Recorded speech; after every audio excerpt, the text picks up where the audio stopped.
न शोर शराबा, न हंगामा, सिर्फ खबर और उसकी पूरी पड़ताल। न पक्ष न विपक्ष, न बेवजह ड्रामा, सिर्फ आपसे जुड़े मुद्दे और उनके अंदर का हाल। इसी कोशिश का नाम है विश्लेषण। जी हां, खबरों की भीड़ में आपके मतलब और सरोकार से जुड़ी खबरों का गुलदस्ता है विश्लेषण। विश्लेषण हर जरूरी खबर का, विश्लेषण खबर के हर पहलू का, विश्लेषण खबर से जुड़े हर पक्ष का, सियासत की हर वो खबर जो समाज तक पहुंचनी चाहिए, हम करेंगे उसका विश्लेषण। और समाज की हर वो खबर जो सियासी गलियारों में गूंजनी चाहिए, हम करेंगे उसका विश्लेषण। क्योंकि सिर्फ खबरें दिखाना हमारा मकसद नहीं है, सिर्फ खबरों को दोहराते रहना हमारा काम नहीं है। हमारा लक्ष्य है आपके हित अहित से जुड़ी हर खबर का असर हो, और हमारा संकल्प है आपको प्रभावित करने वाली हर खबर को सही मकाम तक पहुंचाना। और इसीलिए एबीपी गंगा अपने दर्शकों के लिए लेकर आया है प्राइम टाइम का सबसे खास शो विश्लेषण। तो बने रहिए हमारे साथ और देखते रहिए विश्लेषण।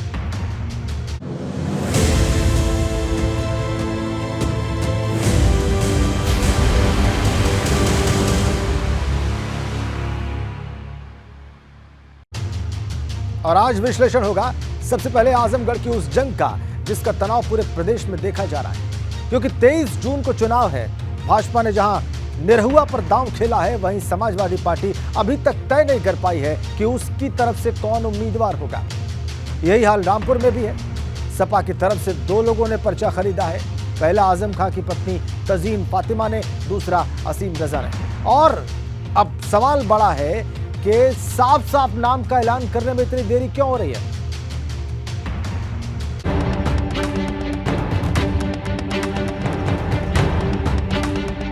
अखिलेश के गढ़ पर भाजपा की चढ़ाई, 23 जून को होगी भीषण लड़ाई। रामपुर की रण का काउंटडाउन स्टार्ट। भाजपा सपा में युद्ध होगा विराट। आजमगढ़ और रामपुर के उपचुनाव का काउंटडाउन शुरू हो चुका है, क्योंकि नामांकन के लिए अब सिर्फ 1 दिन का वक्त बचा है। जहां भाजपा ने रामपुर से घनश्याम सिंह लोधी और आजमगढ़ से निरहुआ को मैदान में उतारा है, वहीं रामपुर में सपा की तरफ से आजम खान की पत्नी तंजीन फातिमा के चुनाव लड़ने की चर्चा है। लेकिन आजमगढ़ में सपा का सिपाही कौन होगा, इस पर सस्पेंस बना हुआ है।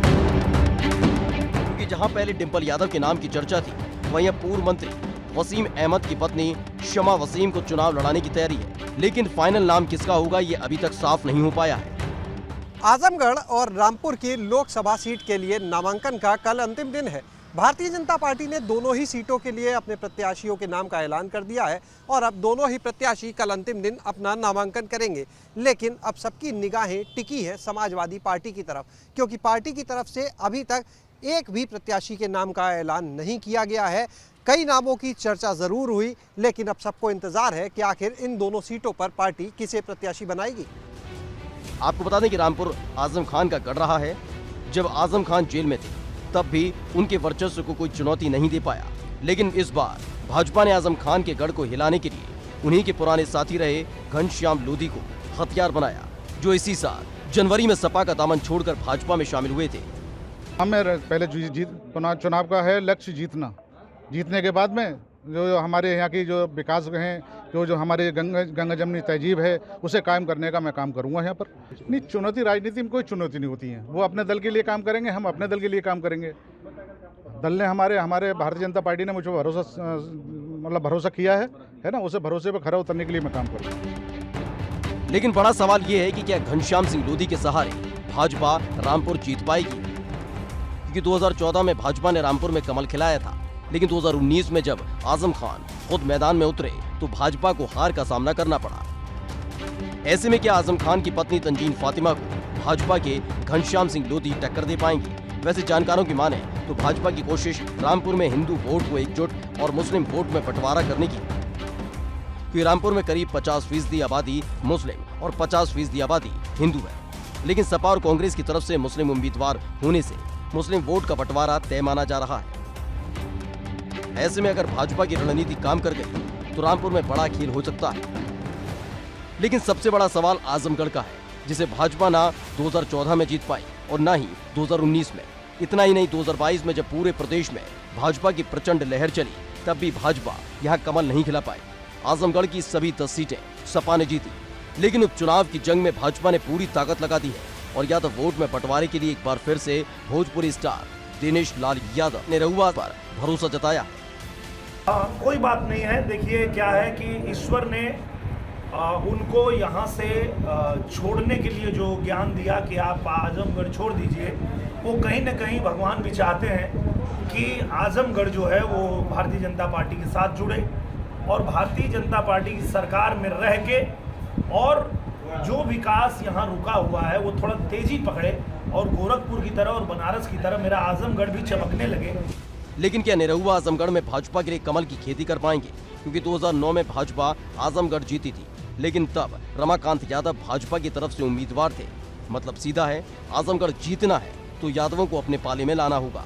लेकिन 3 महीने पहले सपा के साथ खड़े रहने वाले यादव के सपा को छोड़कर भाजपा की तरफ जाएंगे, क्योंकि आजमगढ़ हो या रामपुर, ये दोनों ही सपा के मजबूत किले हैं जो आज भी सपा के साथ खड़े हैं।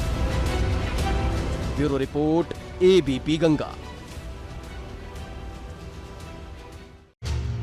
और अब विश्लेषण होगा कानपुर की उस हिंसा का जिसकी परत दर परत खुलने लगी है, क्योंकि पीएफआई से जुड़े 4 संस्थाओं के तमाम दस्तावेज हिंसा के सबसे बड़े विलन जफर हयात हाशमी के पास से बरामद हुए हैं और ये वो संस्थाएं हैं जिनको पीएफआई फंड करता है।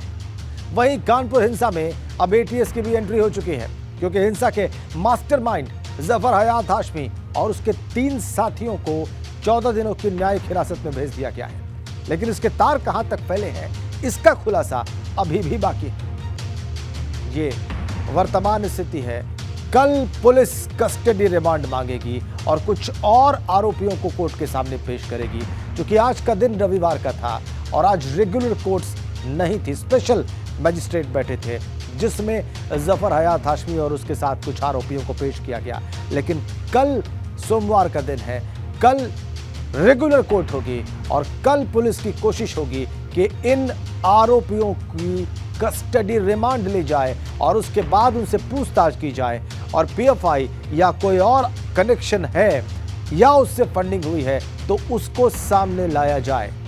एटीएस के एडीजी नवीन अरोड़ा आज पहुंचे, लगभग 20 मिनट रहे, उस जगह पर भी गए घटनास्थल पर जहां पर हिंसा हुई थी। खुद उन्होंने चीजों को देखा समझा। कानपुर पुलिस के अधिकारी से उन्होंने बात की और इससे पता चलता है कि आगे ये जांच कौन सी दिशा ले सकती है।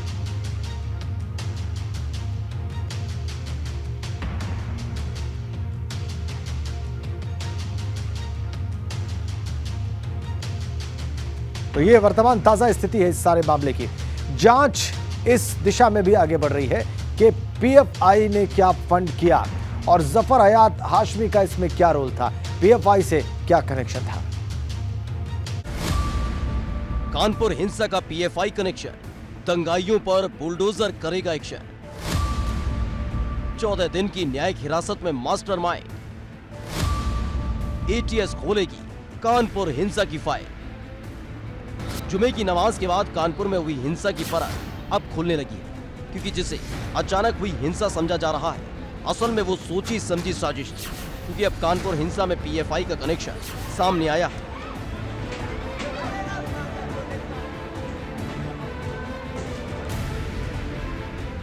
क्योंकि पीएफआई से जुड़ी 4 संस्थाओं के तमाम दस्तावेज हिंसा के सबसे बड़े विलेन जफर हयात हाशमी के पास से बरामद हुए हैं। ये वो संस्थाएं हैं जिनको पीएफआई फंडिंग करता रहा है और अब जिस तरह से पीएफआई का कनेक्शन सामने आया है, उससे सवाल बड़ा हो गया है कि क्या हिंसा के दिन साजिशकर्ता हयात पीएफआई और उससे जुड़ी संस्थाओं से सीधे संपर्क में था कि कानपुर में जो भी हुआ वो सब पीएफआई के इशारे पर हुआ, क्योंकि जैसे जैसे हिंसा की परतें खुलती जा रही हैं, साजिशकर्ताओं पर शिकंजा कसता जा रहा है। हिंसा के मास्टरमाइंड जफर हयात हाशमी और उसके 3 साथी जावेद अहमद खान, मोहम्मद राहिल और मोहम्मद सूफियान को 14 दिन की न्यायिक हिरासत में भेज दिया गया। कानपुर में उपद्रव के मामले में मुख्य आरोपी और मुख्य साजिशकर्ता जफर को गिरफ्तार करके कोर्ट में पेश किया गया है। आज स्पेशल मजिस्ट्रेट की कोर्ट ने उसे 14 दिन की न्यायिक अभिरक्षा में जेल भेज दिया है और अब सोमवार सुबह विवेचक की तरफ से जफर को रिमांड पे लेने के लिए अर्जी दी जाएगी। रिमांड पर लाने के बाद सबसे पहला सवाल जो उससे पूछा जाएगा वो पीएफआई के बारे में होगा कि आखिर पीएफआई इस पूरे उपद्रव से कैसे जुड़ गई है।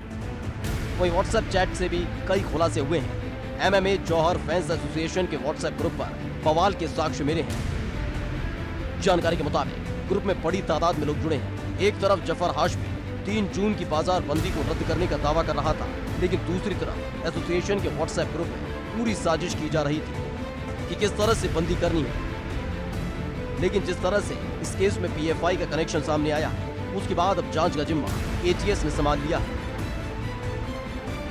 कानपुर उपद्रव हिंसा मामले में एटीएस भी अब इन्वॉल्व हो गई है और एटीएस भी कुंडलियां खंगालेगी। एडीजी एटीएस नवीन अरोड़ा अब परेड पहुंच चुके हैं सद्भावना चौकी में। उन्होंने पूरा जायजा लिया। जेसीपी आनंद प्रकाश तिवारी से घटनाक्रम के बारे में जानकारी की है और एटीएस भी अब इन्वॉल्व हो गई। एडीजी एटीएस नवीन अरोड़ा कानपुर पहुंच चुके हैं। यानी आतंकी कनेक्शन, पीएफआई कनेक्शन और आतंकी कनेक्शन को खंगाला जाएगा। और इसके साथ ही आपको साफ तौर पर यह दिखा दें कि अब उन इलाकों की तरफ एडीजी जाएंगे और अपनी टीम को लेकर के जाएंगे जहां पर ये उपद्रव हुआ है। आपको बता दें कि कानपुर हिंसा को लेकर 36 लोगों को नामजद किया गया था, जिसमें से 29 अब तक गिरफ्तार किए जा चुके हैं। लेकिन वहीं इन सब के बीच भाजपा ने नुपुर शर्मा को प्राथमिक सदस्यता से सस्पेंड कर दिया। पैगंबर मोहम्मद पर विवादित टिप्पणी करने के मामले में भारतीय जनता पार्टी ने प्रवक्ता नुपुर शर्मा पर बड़ी कार्रवाई की है और बड़ी कार्रवाई करते हुए भारतीय जनता पार्टी ने नुपुर शर्मा को प्राथमिक सदस्यता निलंबित कर दी है। नुपुर शर्मा को वो जड़ माना जा रहा है जो कानपुर हिंसा के लिए उनका विवादित बयान सामने आया था। नुपुर शर्मा से इतनी ज़्यादा नाराज़गी थी कि मुस्लिम संगठनों ने बंद का कॉल दिया था। कानपुर आरोपी के नुपुर शर्मा ने एक टीवी चैनल पर पैगंबर को लेकर विवादित टिप्पणी की थी, जिसके बाद मुसलमानों ने कानपुर में बंद बुलाया था, जो बाद में हिंसा में तब्दील हो गया। अब तक नुपुर शर्मा पर 3 एफआईआर दर्ज हो चुकी हैं। इसके अलावा नुपुर शर्मा को जान से मारने और दुष्कर्म की कई धमकियां भी मिल चुकी हैं। लेकिन सवाल हिंसा का है, क्योंकि एक सभ्य समाज किसी को हिंसा की इजाजत नहीं देता है। यही वजह है कि प्रशासन सख्त से सख्त कार्रवाई कर रहा है। सूबे की सरकार ने हिंसा में शामिल दंगाइयों पर गैंगस्टर एक्ट के तहत कार्रवाई करने का आदेश दिया है, ताकि भविष्य में ऐसी घटना फिर न हो। Bureau report, ABP Ganga.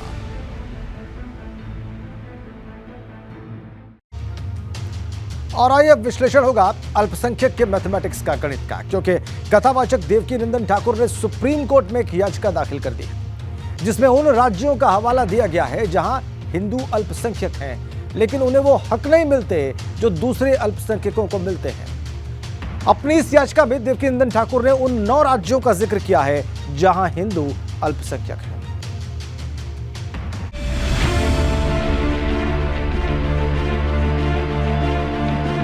देश में अल्पसंख्यक कौन, हिंदू या मुसलमान? देवकी नंदन ठाकुर का दावा, सामने रखा 9 राज्यों का डाटा। हिंदुस्तान में अल्पसंख्यक कौन हो सकता है, इस पर सवाल आपके जहन में मुस्लिम, सिख, ईसाई, पारसी या बौद्ध की तस्वीर आए। लेकिन अगर यही सवाल राज्यों के हिसाब से किया जाए तो हो सकता है आपका गणित चकरा जाए, क्योंकि कथावाचक देवकी नंदन ठाकुर ने अल्पसंख्यक कानून को चुनौती देते हुए सुप्रीम कोर्ट में एक याचिका दायर की है, जिसमें 9 राज्यों के डेटा का हवाला देते हुए जनसंख्या, धर्म और भाषा के आधार पर अल्पसंख्यक माने गए समुदाय को विशेष अधिकार देने की अपील की है। सुप्रीम कोर्ट में राष्ट्रीय अल्पसंख्यक आयोग अधिनियम 1992 की धारा 2C की वैधता को चुनौती देने वाली PIL दायर की है। जानते हैं क्यों? क्योंकि ये संविधान अनुच्छेद 14, 15, 21, 29 और 30 को असंवैधानिक बनाती है। और यहाँ पर ये चर्चा की गई है कि अल्पसंख्यकों के नाम पर जो बंदर बांट हो रही है, मैं उसके अगेंस्ट हूं। देवकी नंदन ठाकुर की याचिका की माने तो कई राज्यों में हिंदुओं की कम आबादी के बावजूद ऐसे अधिकारों से उन्हें दूर रखा गया है जो सीधे तौर पर संविधान की मूल भावना अनुच्छेद 14, 15, 21, 29 और 30 के खिलाफ है। क्योंकि इसके चलते जिन राज्यों में हिंदू अल्पसंख्यक हैं, उन्हें उनकी पसंद के शैक्षणिक संस्थानों की स्थापना संचालन का अधिकार नहीं मिलता। याचिका में कहा गया है 17 मई 1992 को अधिनियम के प्रभाव में आने पर तब की केंद्र सरकार ने मनमाने ढंग से मुस्लिम, ईसाई, सिख, बौद्ध और पारसी समुदायों को अधिसूचित किया है, जबकि हिंदू धर्म के अनुयायी जो लद्दाख, मिजोरम, लक्षद्वीप, कश्मीर, नागालैंड, मेघालय, अरुणाचल प्रदेश, पंजाब, मणिपुर में उन्हें इस सुविधा से दूर रखा गया है। अल्पसंख्यक शब्द की परिभाषा को फिर से एक बार डिफाइन किया जाए, इसको लेकर प्रख्यात कथावाचक देवकीनंदन ठाकुर ने सुप्रीम कोर्ट का रुख किया है। उन्होंने एक याचिका दाखिल की है जिसमें राज्यों के साथ साथ जिलेवार अल्पसंख्यक समुदाय घोषित करने की मांग की है। उनके मुताबिक देश के 9 ऐसे राज्य हैं जहां हिंदू आबादी अल्पसंख्यक है। अब बड़ा सवाल ये है कि क्या सुप्रीम कोर्ट इस याचिका पर कोई ठोस फैसला सुनाएगा, क्योंकि देवकीनंदन की याचिका में आंकड़ों को भी दिया है, मतलब किस राज्य में कितने हिंदू हैं और कौन बहुसंख्यक, इसका पूरा जिक्र इस याचिका में किया गया है। लेकिन बड़ा सवाल ये है कि इस मुद्दे को लेकर अब तक न किसी सरकार ने बात की है और न ही किसी राजनीतिक दल ने इसका जिक्र किया। लेकिन अब जब बात चली है तो क्या ये याचिका से शुरू होकर सुनवाई पर खत्म हो जाएगी या फिर इससे एक नए अध्याय की शुरुआत होगी, क्योंकि भारत में हर राज्य की अलग भाषा है, अलग बोली है, तो क्या अल्पसंख्यक को लेकर भी नियम अलग होंगे? Bureau report, ABP Ganga. अब आइए आपको बहुत जल्दी से बताते हैं कि किन राज्यों में हिंदू अल्पसंख्यक हैं। देखिए, आप देख सकते हैं ये आंकड़े। लद्दाख में 1% है हिंदू, मिजोरम में 2.75%, लक्षद्वीप में 2.77% मात्र, कश्मीर में मात्र 4%, नागालैंड में मात्र 8.74%, मेघालय में 11.52%, अरुणाचल में, पूर्वोत्तर के राज्य अरुणाचल में 29%, पंजाब में 38.49% और मणिपुर में 41.29%। इन राज्यों में हिंदू अल्पसंख्यक हैं। किन राज्यों में मुस्लिम बहुसंख्यक हैं, मेजॉरिटी में है, आइए आपको वो भी दिखाते हैं और बताते हैं। लक्षद्वीप में 96.58% मुस्लिम आबादी है, कश्मीर में 95% मुस्लिम आबादी है, लद्दाख में 46% मुस्लिम आबादी है। ईसाई किन राज्यों में मेजॉरिटी में है, बहुसंख्यक है, आइए आपको इसी के साथ ये भी बताते हैं। नागालैंड, पूर्वोत्तर का राज्य, 88.10% ईसाई हैं, मिजोरम में 87% से ज्यादा ईसाई हैं, मेघालय में 74% से ज्यादा ईसाई हैं। अब कहां कौन बहुसंख्यक है आपको ये भी बता दें। पंजाब महत्वपूर्ण राज्य, सिख यहां पर 57.69% हैं, बहुसंख्यक हैं। ऐसे ही लद्दाख में बौद्ध धर्म के मानने वाले 50% हैं, आधी आबादी है और बहुसंख्यक हैं। और अब विश्लेषण में बात एक ऐसे शख्स की जिसने राजनीति को अपने सामर्थ्य से ऐसा साधा कि समय भी उसका शुभचिंतक बन गया है, क्योंकि यूपी में जो काम पिछले 4 दशकों में किसी ने नहीं किया वो योगी ने करके एक नया इतिहास रच दिया। क्योंकि यह सिर्फ विरोधियों पर विजय की कहानी नहीं है, यह अंधविश्वास पर भी जीत की कहानी है। हम बात कर रहे हैं यूपी के मुखिया योगी आदित्यनाथ की, जो 50 वर्ष के हो गए हैं आज।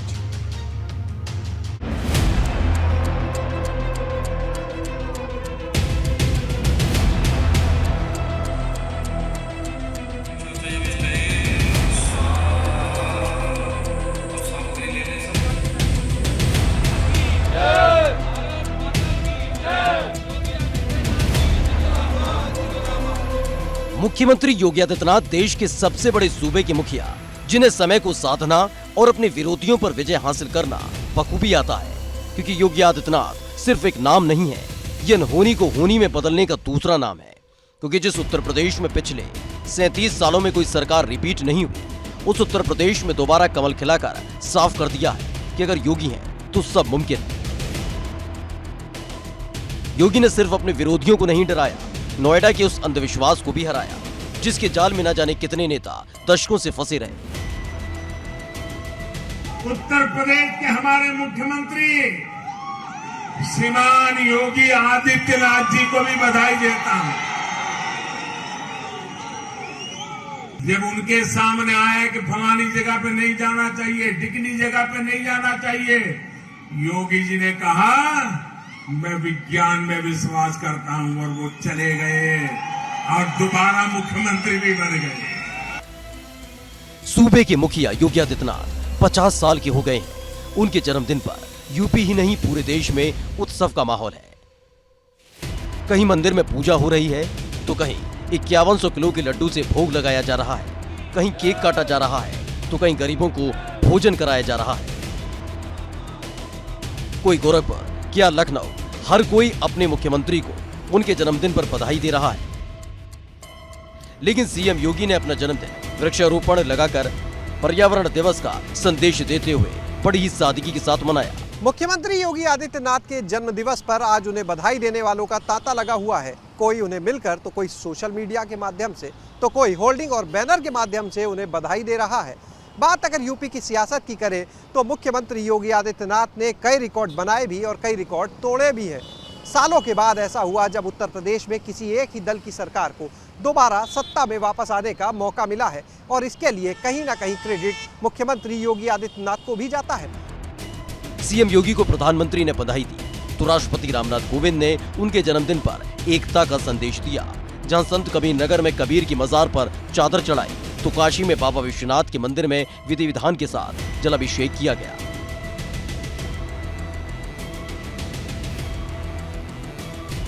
दरअसल राष्ट्रपति रामनाथ कोविंद 3 दिन के यूपी दौरे पर आए थे और तीनों दिन सीएम योगी उनके साथ नजर आए, फिर चाहे कानपुर हो या गोरखपुर या फिर संत कबीर नगर। मतलब एकदम सीधा है। योगी एक ऐसे नेता बनकर उभरे हैं जिनकी डिमांड जितनी यूपी में है उतनी ही देश के दूसरे राज्यों में।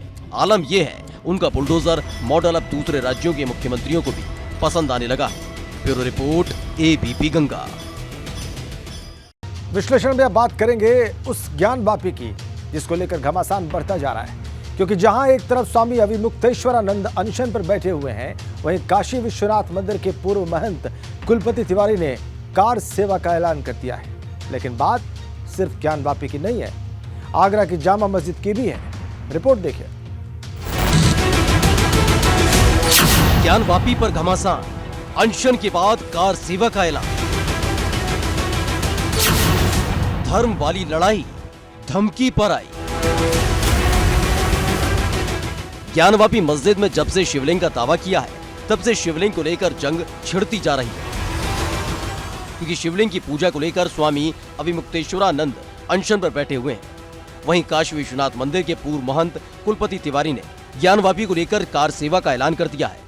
ज्ञानवापी पर सब विश्वेश्वर नाथ का है, वो शिव तीर्थ है, वो ज्ञानोदक तीर्थ है, वहाँ भगवान से ने कूप खोया था तो वो आनंद वन है। तो ज्ञानवापी परिसर में जितने भी मंदिर हैं उन सभी को देखा जाए तो ज्ञानवापी विश्वेश्वर नाथ का मंदिर है। भगवान आदि विश्वेश्वर अब विराजमान है और विश्वेश्वर नाथ वहाँ है, तो इसको क्यों छोड़ा जाए।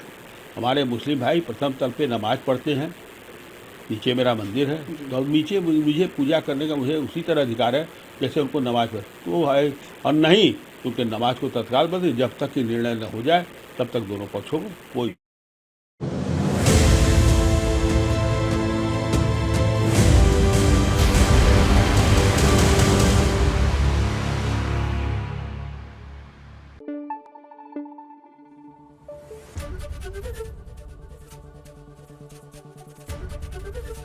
एबीपी गंगा, खबर आपकी, जुबान आपकी।